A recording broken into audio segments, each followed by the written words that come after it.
তো এনাদের ছেলেকে বাঘে নিয়ে গিয়েছিল। এক অসুস্থ জঙ্গলের মধ্যে থাকে, আপনারা দেখুন। আজ মেয়ে হচ্ছে আগুনে পুড়িয়ে মারা গেছে, মানে পুড়িয়ে মেরে ফেলা হয়েছে। ওদের ছেলেকেই বাঘে নিয়েছিল, জঙ্গলে মাছ ধরতে যেত, তাই তো? নদীতে মাছ ধরতে যেত। আমাদের এখানে প্রায় সময় এরকম মারা যায় অনেক। রান্নাঘর কেন তো পড়িয়ে যাচ্ছে, রান্নাঘর আর এই যে ঘর দেখতেই পাচ্ছেন। এরকম কতটা কষ্টের জীবন ভাবুন। এই যে কাঁকড়া ধরেছে, কোথা থেকে ধরেছেন এগুলো? জঙ্গলে।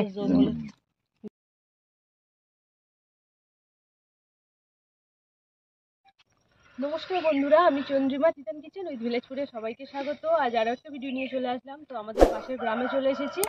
এই যে এনারা রয়েছেন আমাদের পাশের গ্রামেই। তো এনাদের ছেলেকে বাঘে নিয়ে গিয়েছিল আজ থেকে 4 বছর আগে। তো কীরকম কষ্টসৃষ্ট জঙ্গলের মধ্যে থাকে আপনারা দেখুন। তো কত বছর আগে নিয়ে গিয়েছিল? 4 বছর।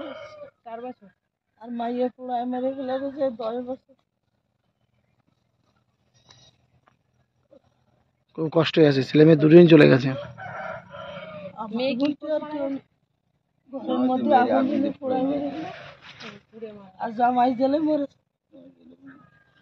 জামাই মারা গেছে জেলে। আজ মেয়ে হচ্ছে আগুনে পুড়িয়ে মারা গেছে, মানে পুড়িয়ে মেরে ফেলা হয়েছে, এরকম একটা ব্যাপার। মানে ছেলে মেয়ে দুজনেই মারা গিয়েছে। তো এই বাড়িটা কাদের বাড়ি? এই বাড়িতে হলো আমার মেয়ে। আমি আমার নামে ঘর আইছিল সরকার থেকে, সেই ঘরটা আমি এনে বান্ধিয়ে ওর মায়ের দুটো বাচ্চা নিয়ে আমি থাকি। ওই তো ওই মায়ের ছেলে আর মাইয়ে। মানে বলছে যে ঘরটা ওনার নামে এসেছিল, তো তারা এখানেই ঘরটা বেঁধে মেয়ের যে বাচ্চাগুলো আছে তাদেরকে নিয়ে এখন থাকে। কোথায় রান্না বান্না করে দেখো, কত কষ্টের জীবন ভাবুন। মানে আপনারা এখন কি করে সংসার চলে? আলার করে চাল পাই। ও এই যে ভ্যান চালিয়ে, আর ওই আয়লার যে চাল, এই যে আমাদের এখানে যে আয়লা ঝড় বন্যা হয়েছিল তাতে যে সরকার থেকে যে চাল দেয় সেই সবে করে এদের সংসার চলে। মানে ভাবুন কত কষ্টের জীবন। আর এই জঙ্গলের মধ্যে ঘর বাড়ি দেখুন। তো এনাদের ছেলেকেই বাঘে নিয়েছিল আজ থেকে 4 বছর আগে, মানে জঙ্গলে মাছ ধরতে যেত, তাই তো? নদীতে মাছ ধরতে যেত, কাঁকড়া মাছ এইসব ধরতে যেত। বলি না, আমাদের এখানে প্রায় সময় এরকম মারা যায় অনেকে, মৎস্যজীবীরা। যেহেতু এখানকার মানুষের জীবন জীবিকা বলতে পারেন এইসব মাছ কাঁকড়া ধরা, মধু সংগ্রহ করা, এইসব সুন্দরবনে। তো সেই রকমই যেরকম সংগ্রহ করতে গিয়ে, মাছ ধরতে গিয়ে মানুষের জীবন চলে যায়। তো কতটা দুঃখের, কতটা কষ্টের আপনারা নিশ্চয়ই বুঝতে পারছেন। তো ওই যে বাড়ি এনাদের একটু আমরা দেখাবো।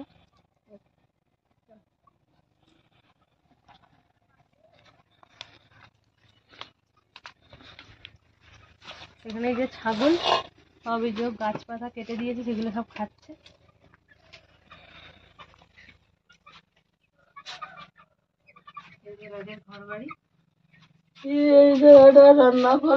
রান্নাঘর কেন তো পড়িয়ে যাচ্ছে, রান্নাঘর আর এই যে ঘর দেখতেই পাচ্ছেন। এরকম কতটা কষ্টের জীবন ভাবুন মানুষের। এরকম সুন্দরবনে এরকম অনেক প্রান্তে এরকম মানুষ আছে যাদের অনেক কষ্ট করে জীবন চলে। তো আপনাদের মধ্যে কেউ যদি এরকম থেকে থাকেন যে এনাদের সাহায্য করতে চান, তো অবশ্যই আমাদের স্ক্রিনে নাম্বার দেওয়া থাকে, সেই নাম্বারে যোগাযোগ করে অবশ্যই জানাবেন। তাহলে এইসব মানুষদের আর কি জীবনে অনেকটাই উপকার হয় আর কি। তো আপনারা অবশ্যই জানাতে পারেন আপনারা যদি কোনো সাহায্য দিতে চান। তো চলুন তাহলে আমরা একটু সামনের দিকে যাই। তো আপনারা যেটা বললাম সেটা একটু, মানে কেউ যদি চান তো অবশ্যই সাহায্য করতে পারেন এইসব অসহায় মানুষদের।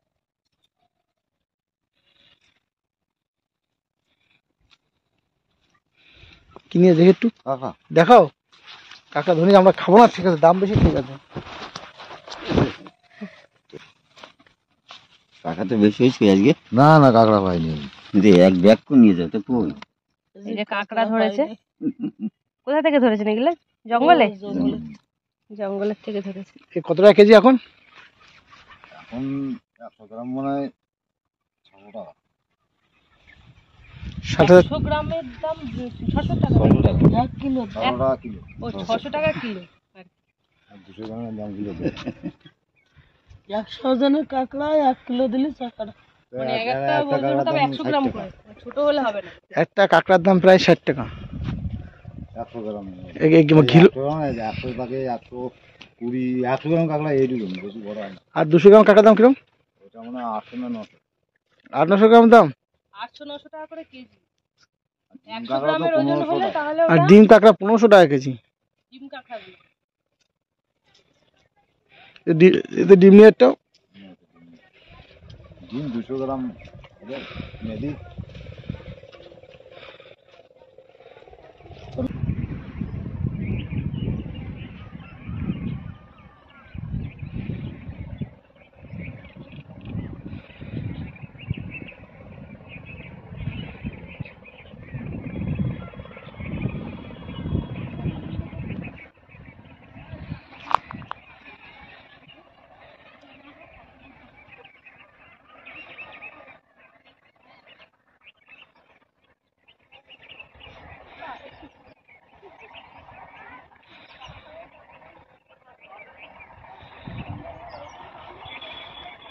খড় দিয়ে বানানো। তো ওই পাশ থেকে এই সাইডটা চলে আসলাম, আপনাদের দেখালাম ওনাদের জীবনযাত্রা। তো এই পাশটা চলে আসলাম, একদম এইটা নদীর বাঁধ চলে গেছে। এই যে দেখুন, এটা একদম নদীর বাঁধ চলে গেছে। আর এই যে ফিশারিটা দেখতে পাচ্ছেন, এগুলো সব কাঁকড়া চাষ হয়, মাছ কাঁকড়া এইসব চাষ হয় এই পাশে মানুষদের। তা ওই আসার সময় দেখালামই তো যে এখানে তো সব দেখতেই পেলেন, মাছ কাঁকড়া এইসবই মানুষজনের জীবন জীবিকা। একজন দেখলাম কাঁকড়া ধরে নিয়ে গেলো, তার কীরকম দাম দর আপনাদেরকে তো সবই দেখালাম। তো আমরা সেখান থেকে আর একটা জায়গায় চলে এসেছি। আমার পিছনে যে এই ঘরটা দেখতে পাচ্ছেন, খড় দিয়ে বানানো, মানে বেড়া টেড়া সব খড়ের, বেশ সুন্দর ঘরটা। তো এইটা হচ্ছে আমাদের এখানে যেসব ঝড়খালিতে যেসব বাউল শিল্পীরা রয়েছে আর কি, বাউল গান করে, তারা এই ঘরটা এখানে সবাই প্র্যাকটিস করে, গান প্র্যাকটিস করে আর কি। বিভিন্ন অনুষ্ঠানে বিভিন্ন জায়গায় তো বাউল মানে গান গাইতে যায় আর কি। তো এইটা হচ্ছে তাদের প্র্যাকটিসের জায়গা আর কি, এখানেই তারা বিভিন্ন গান প্র্যাকটিস করে। তো আখড়া যাকে বলে সেই আর কি। তো এরকম পাশে এই যে একটা এরকম খাল রয়েছে, ওই যে সুইচ গেট করা রয়েছে, ওই যে ওখান থেকে জল সব নদীতে বেরিয়ে যাচ্ছে। আর এই পাশটা দেখুন, এই সাইড ধরে পুরো সব মাছ কাঁকড়া চাষ। আর এখন দেখুন সূর্য প্রায় অস্ত যাচ্ছে, ডুবে যাচ্ছে, পাখি টাখি সব সব চারিদিকে যে যার বাসায় চলে যাচ্ছে। তো এখানে দেখুন কি সুন্দর সব ফুল গাছ টাছ লাগিয়ে রেখেছে। আর এখানে আবার একটা ছোট্ট মতো এই যে দরজা করা আছে, এখান থেকে ওরা ঢুকে বেরোয়। আর এই যে দেখুন এইখানটা সব অপরাজিতা ফুলের গাছ, এটা কী রঙের জানি না, সাদা রঙের এই দেখে দেখতে হয়েছে। আর এই যে এইখানটা দেখুন কত ধরনের গাঁদা ফুল গাছ লাগিয়েছে, মানে সব ছোটো ছোটো চুটকি গাঁদা হয়েছে আর কি। আর এই যে এখানে অনেক ধরনের ফুল গাছ রয়েছে, বাটি ফুল গাছ রয়েছে, এই পাশে হলুদ রঙের, আর এই গাছটা গোলাপি রঙের, খুব সুন্দর। এই বাটি ফুল গাছগুলো খুব ভালো লাগে। আর এই গাছটা কি জানি না, এটা আদা গাছটা হবে। এই গাছটা একটু দেখাবে এসে, বাটি ফুল গাছটা। এই যে খুব সুন্দর, দেখুন এই ফুলগুলো হয়, এই যে পিঙ্ক কালারের ফুলগুলো, এইগুলোকে বাটি ফুল বলে আমাদের এখানে। ইয়েলো কালারের হয়, মানে হলুদ রঙেরও হয়, খুব সুন্দর লাগে। আর এইটা মনে হচ্ছে কি গাছ জানি না, কি জানি কি গাছ এটা লাগিয়েছে, যা হোক হবে জানি না। তো বেড়াটা কিন্তু আমি তো বলছি খড় দিয়ে, কিন্তু খড় দিয়ে নয়, কি দিয়ে বানানো হয়েছে? নল গাছ দিয়ে। নল খাগড়া যেসব গাছ হয় ওই গাছ দিয়ে না।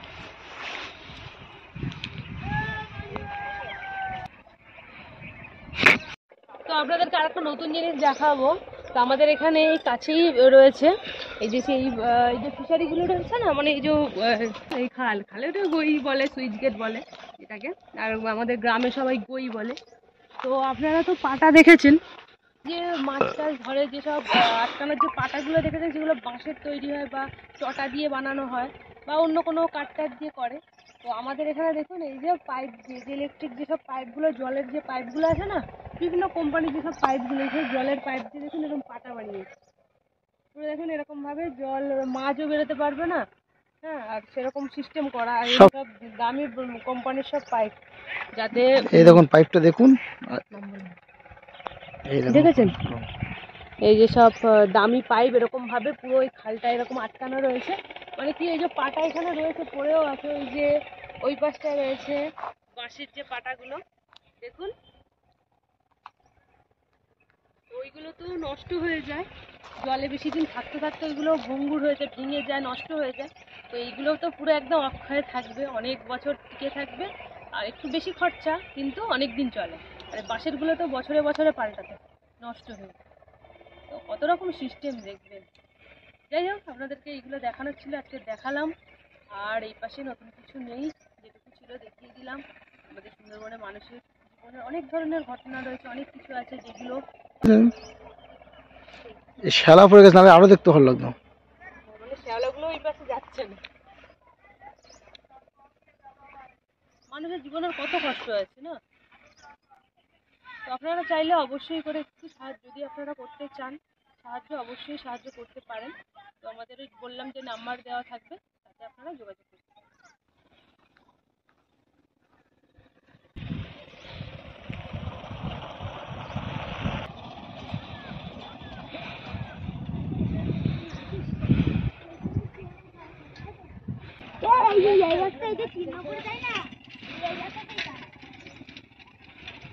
পাশে মাছ। কিলবিল করছে। আমরা যখন ছিলাম তখন কথার আওয়াজে মাছগুলো হয়, যেই চলে এসছে মানে মনে হয় দেখতে পেয়েছি আমরা চলে যাচ্ছি, মাছগুলো পুরো কিলবিল করছে। আর এই পাশটা একদম পুরো ঘন সুন্দরবনের জঙ্গল, আর ওই যে বাড়িটা দেখালাম সেই জঙ্গলের মধ্যে, যে দেখুন কি ঘন জঙ্গল। তো এত ঘন জঙ্গল, আর শীতকাল মানে পুরো বাঘের উপদ্রব। আর আমাদের ঠিক মানে আমরা যেখানে থাকি আর কি, আমাদের ঠিক নদীর ওই পারটা মইপিট, ফুলতলি যে জায়গাগুলো নাম, সেইখানে শুধু পরপর বাঘ ঢুকছে, বাঘের পায়ের ছাপ, মানে পায়ের ছাপ সবাই দেখতে পাচ্ছে। তো আমাদের এখানে আপাতত এখনো দেখতে পাওয়া যায়নি, মানে কারোর চোখে পড়েনি। তো এপার আর ওপার তো এখন বলা যায় না, বাঘ আসলেও আসতে পারে। তো এখন আপাতত কোনো এইদিকে বাঘের পায়ের ছাপ দেখতে পাওয়া যায় না। যাই হোক, চলুন, প্রচণ্ড ঠান্ডা পড়ে গেছে, আর বাড়ির দিকে যাওয়া যাক। আর ঠান্ডার মধ্যে জঙ্গলের কাছাকাছি বেশিক্ষণ না থাকাই ভালো। যেহেতু দেখতে পাচ্ছেন এই পাশে তেমন ঘর বাড়ি নেই, এই সবগুলো করা আছে সব গানের প্র্যাকটিসের জন্য। ওই দেখুন কত টিয়া পাখি উড়ে যাচ্ছে, ওই যে আমাদের মাথার উপর থেকে গেল, স্যাট করে চলে গেল। কত পাখি, প্রচুর পাখি দেখা যায়। জঙ্গলের কাছাকাছি তো, আর অনেক ধরনের পাখি দেখা যায়, বিভিন্ন ধরনের পাখি কি চলে আমি আসে মনে এইসব। ভয় পেয়ে গেলাম কিন্তু এই। আমারও ভয় লেগে গেছে, ঝট করে মাথার উপর থেকে এরকম উড়ে গেলে স্যাট স্যাট করে পড়ে চলে যাচ্ছে। ও কি ঠান্ডা। দাও চাদরটা দাও আমার। কালকে শেয়ার রেকর্ড করে শুনেছিস ওটা? কি হয়েছে? ওই একটা নৌকায় 15 কুইন্টাল মাছ পেয়েছে। হ্যাঁ, আর একটা জিনিস আপনাদেরকে বলি, মা এই বিদ্যা নদীতে। আমাদের এখানে মানে কালকে আপনারা দেখাতে পারলে ভালো হতো। তো আপনার দাদা তখন ডিউটিতে ছিল, তো ওখানে আমাদের বিদ্যাধরী নদীতে আর কি কি হয়েছে, মানে এক জালেই ছোট ছোট যে ডিঙি নৌকাগুলো যে মাছ ধরতে যায়, বেন্দি জাল। আর সেই বেন্দি জাল আপনাদের দেখিয়েছি এর আগে। তা সেই জালে এক জালেই মানে জাল যে পেতে দেয় নদীতে, পুরো এক জালে 15 কুইন্টাল, মনে করে শুধু 15 কুইন্টাল শুধু গাগরা ঠান্ডা চক ঢুকেছিল, চক থাকে, চাক থাকে যে একটা। হ্যাঁ, এবার ওরা মানে পুরো কি বলুন তো, একদম এক ঝাঁকে যায় তো, আর সেই ঝাঁকটা পুরো ওই জালে বেঁধে গিয়েছে। 15 কুইন্টাল মানে বুঝতে পারছেন কত মাছ পুরো একভাবে পড়েছে। তো ভাবুন তাহলে। যাই হোক, আর বেশি বাড়াচ্ছি না আজকের ভিডিওটা কেমন লাগলো অবশ্যই জানাবেন। যদি ভালো লাগে তাহলে লাইক করতে এবং বন্ধুদের সাথে শেয়ার করতে ভুলবেন না। আর যদি নতুন বন্ধু হয়ে থাকেন তাহলে অবশ্যই আমার চ্যানেলটিকে সাবস্ক্রাইব করবেন এবং পাশে থাকা বেল আইকনটি ক্লিক করে অল করে দেবেন। আমি যখন কোনো নতুন ভিডিও আপলোড করবো সবার প্রথমে সেটা আপনি দেখতে পাবেন। আজ তাহলে এই পর্যন্ত, আবার দেখা হচ্ছে পরের দিন নতুন কোনো ভিডিও।